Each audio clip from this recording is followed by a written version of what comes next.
Jadi menantu Presiden Joko Widodo, apa pekerjaan Erina Gudono? Erina Gudono, istri dari pengusaha sekaligus putra bungsu Presiden Joko Widodo, Kaisang Pangarep, terus menjadi sorotan publik terlebih setelah terungkap jejak karirnya.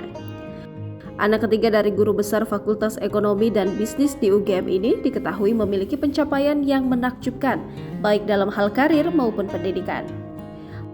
Lahir di Pennsylvania, Amerika Serikat pada 11 Desember 1996, Erina pernah bekerja sebagai brand management di Procter & Gamble atau P&G di tahun 2018. Kemudian pada April 2019, Erina pindah ke Tokopedia dan di sana dia duduk sebagai Associate Brand Strategist. Berikutnya, Erina pernah bekerja di Bank Indonesia, berawal dari proyek di Departemen Kebijakan Sistem Pembayaran Bank Indonesia. Erina kemudian magang sebagai asisten manajer. Pekerjaan terakhir Erina diketahui bergabung dengan JP Morgan sebagai Asia Analyst sejak tahun 2021 sampai saat ini. JP Morgan adalah perbankan investasi ternama pemimpin global dalam layanan keuangan yang berpusat di Amerika Serikat.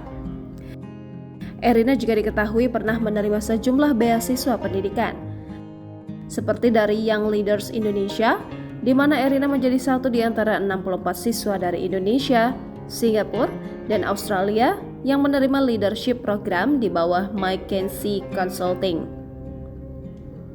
Dia juga pernah mendapat beasiswa dari Bank Indonesia, Astra International. Tak kalah menakjubkan, riwayat pendidikan Erina Gudono juga tak bisa dipandang sebelah mata. Lulus dari UGM tahun 2018 dari Fakultas Ekonomika dan Bisnis Universitas Gadjah Mada, Erina juga pernah mengikuti short summer class di The Chinese University Hong Kong. Di tahun 2018, Erina juga pernah mengikuti beasiswa pertukaran pelajar di Showa Women's University Japan. Pernah menjadi top 11 Putri Indonesia dan juara pertama Putri Indonesia Daerah Istimewa Yogyakarta, Erina Gudono juga mengikuti kegiatan sukarelawan.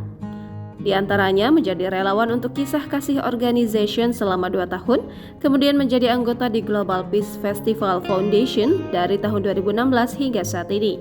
Menjadi koordinator di Safe Street Children Indonesia dari tahun 2015 sampai sekarang.